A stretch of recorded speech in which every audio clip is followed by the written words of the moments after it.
ಬಸ್ನಲ್ಲಿ ಐಸಿಯು ವ್ಯವಸ್ಥೆ ಮಾಡಲಾಗಿದೆ. ಬೆಡ್ ಆಕ್ಸಿಜನ್ ಸಿಗದೆ ಪರದಾಡೋರಿಗೆ ಈ ಸಂಚಾರಿ ಐಸಿಯು ಬಸ್ ನೆರವಾಗುತ್ತೆ. 5 ಐಸಿಯು ಬೆಡ್ಗಳಿರುವಂತಹ 10 ಲಕ್ಷ ರೂಪಾಯಿ ವೆಚ್ಚದಲ್ಲಿ ರೆಡಿಯಾಗಿರುವಂತಹ ಸಂಚಾರಿ ಐಸಿಯು ಬಸ್ ಇದು. DCM ಲಕ್ಷ್ಮಣ ಸವದಿ ಇದಕ್ಕೆ ಚಾಲನೆ ಕೊಟ್ಟರು.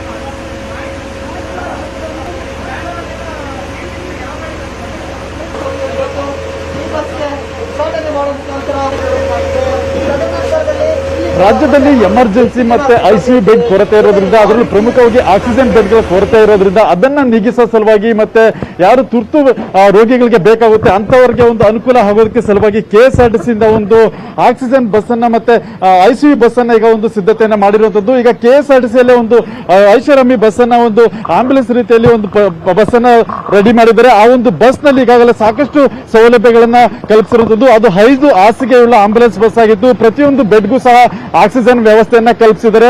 ಹಾಗಾದ್ರೆ ಈ ಒಂದು ಬಸ್ ನ ಒಳಗಡೆ ಯಾವ ರೀತಿ ಒಂದು ಸೆಟಪ್ ಮಾಡಲಾಗಿದೆ ಮತ್ತೆ ಏನೆಲ್ಲ ಸೌಲಭ್ಯಗಳು ಇದೆ ಅನ್ನೋದನ್ನ ಈಗ ನಾವು ನೋಡಬಹುದಾಗಿದೆ. ಏನು KSRTC ಅಧಿಕಾರಿಗಳು ಈ ಒಂದು ಬಸ್ ಅನ್ನ ಸಿದ್ಧತೆ ಮಾಡಿದ್ದು, ಇದು ತುರ್ತಾಗಿ ಯಾರು ಅವಶ್ಯಕತೆ ಅಂತ ಒಂದು ರೋಗಿಗಳಿಗೆ ಸಲುವಾಗಿ ಈ ಬಸ್ ಅನ್ನ ಹಣಿ ಮಾಡಿರುವಂತದ್ದು. ಈಗ ನಾವು ನೋಡಬಹುದು ಬಸ್ ನ ಒಳಭಾಗದಲ್ಲಿ ಯಾವ ರೀತಿ ಒಂದು ವ್ಯವಸ್ಥೆಯನ್ನ ಮಾಡಿದ್ರು ಅಂತೇಳಿ. ಈ ಒಂದು ಬಸ್ ನಲ್ಲಿ 5 ಹಾಸಿಗೆ ಉಳ್ಳ ಒಂದು ಆಂಬ್ಯುಲೆನ್ಸ್ ಅನ್ನ ಈಗ ಇಲ್ಲಿ ರೆಡಿ ಮಾಡಿರೋದನ್ನ ನಾವು ನೋಡ್ತಾ ಇದೀವಿ. ಪ್ರತಿಯೊಂದು ಬೆಡ್ಗೂ ಸಹ ಆಕ್ಸಿಜನ್ ವ್ಯವಸ್ಥೆಯನ್ನ ಮಾಡಲಾಗಿದೆ. ಮತ್ತೆ ರೋಗಿಗಳನ್ನ ಮಾನಿಟರ್ ಮಾಡೋದಕ್ಕೆ ಏನು ಅವರ BP ಇರ್ಬೋದು, ಆಕ್ಸಿಜನ್ ಇರ್ಬೋದು, ಮತ್ತೆ ECG ಸೇರಿದಂತೆ ಎಲ್ಲ ರೀತಿಯ ಒಂದು ವ್ಯವಸ್ಥೆಯನ್ನ ನೋಡ್ಕೊಳ್ಳೋದಕ್ಕೆ ಒಂದು ಇಲ್ಲಿ ನರ್ಸ್ಗಳು ಮತ್ತೆ ವೈದ್ಯರನ್ನು ಸಹ ಇಲ್ಲಿ ನಿಯೋಜನೆ ಮಾಡಿರುವಂತದ್ದು. ಎಲ್ಲಿ ಯಾವ ಆಸ್ಪತ್ರೆ ಬಳಿ ರೋಗಿಗಳು ಒಂದು ಐಸಿಯು ಸೀದೆ ಪರದಾಡ್ತಿರ್ತಾರೋ ಅಂತ ಆಸ್ಪತ್ರೆಗಳ ಬಳಿ ಈ ಒಂದು ಬಸ್ ಅನ್ನ ಅಲ್ಲಿ ನಿಯೋಜನೆ ಮಾಡಿ ಅಲ್ಲಿ ಸುಮಾರು ಅವರಿಗೆ ಒಂದು ಬೆಡ್ ಸಿಗುವವರಿಗೆ ಇಲ್ಲಿ ಅವರಿಗೆ ಒಂದು ಚಿಕಿತ್ಸೆಯನ್ನು ನೀಡುವಂತ ಕೆಲಸವನ್ನ ಇಲ್ಲಿ ಮಾಡೋದಕ್ಕೆ ಒಂದು ವ್ಯವಸ್ಥೆ ಮಾಡಲಾಗಿದೆ.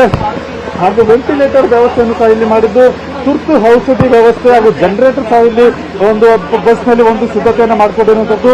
ಸುಮಾರು 10 ಲಕ್ಷ ಅಂದಾಜು ವೆಚ್ಚದಲ್ಲಿ ಈ ಒಂದು ಬಸ್ ಅನ್ನು ಈಗಾಗಲೇ ತಯಾರು ಮಾಡಲಾಗಿದ್ದು, ಈಗ ಇಲ್ಲಿ ಈ ಒಂದು ಬಸ್ ನಲ್ಲಿ ಒಂದು ಏನ್ ರೋಗಿಗಳು ಬಂದ್ರೆ ಅವರನ್ನ ಚೆಕ್ ಮಾಡೋ ಸಲುವಾಗಿ ನರ್ಸ್ ಸಹ ಇದ್ದಾರೆ. ಅವ್ರನ್ನೂ ಸಹ ನಾವು ಮಾತಾಡಿಸಬಹುದು ಯಾವ ರೀತಿಯಾಗಿ ಒಂದು ಸೆಟಪ್ ಮಾಡಿದ್ದಾರೆ ಮತ್ತೆ ಏನೆಲ್ಲ ಇಲ್ಲಿ ಸೌಲಭ್ಯಗಳನ್ನ ಕಲ್ಪಿಸಲಾಗಿದೆ ಅಂತೇಳಿ.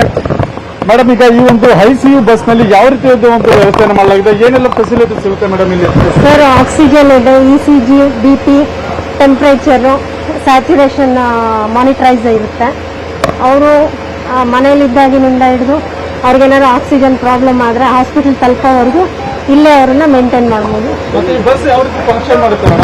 ಸರ್, ಈಗ ಒಂದು ಫೋನ್ ನಂಬರ್ ಇದೆಯಲ್ಲ, ಅಲ್ಲಿಗೆ ಕಾಲ್ ಮಾಡಿದ್ರೆ ಇಮಿಡಿಯೇಟ್ ಸರ್ವಿಸ್ ಸಿಗುತ್ತೆ. ಮತ್ತೆ ಜಾಸ್ತಿ ಮಾಡ್ಬೋದು ಸರ್ ಇದನ್ನ. ಡಾಕ್ಟರ್ಸ್ ಇನ್ನ ಬರ್ತಾರೆ ಸರ್. ಇವತ್ತು ಇನಾಗ್ರೇಷನ್ ಅಲ್ವಾ, ಇವತ್ತು ಯಾರು ಇಲ್ಲ, ಡಾಕ್ಟರ್ಸ್ ಇರ್ತಾರೆ.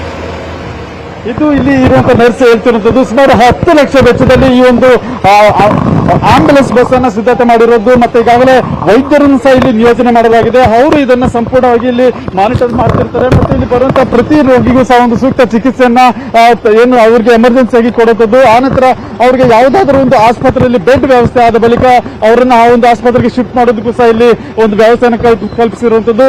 ಇದರ ಸಂಪೂರ್ಣ ಎಲ್ಲ ಒಂದು ಜವಾಬ್ದಾರಿಯನ್ನ KSRTCನೇ ಒಂದು ನಿರ್ಮಾಣ ಮಾಡಿ ಇದನ್ನ ನಿಭಾಯಿಸುವಂತ ಕೆಲಸವನ್ನು ಸಹ ಒಪ್ಪಿಕೊಂಡಿದೆ.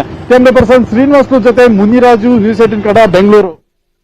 ಮಂಗಳೂರಲ್ಲಿ ಕೋವಿಡ್ ರೂಲ್ಸ್ ಕಂಪ್ಲೀಟ್ ಬ್ರೇಕ್ ಆಯಿತು.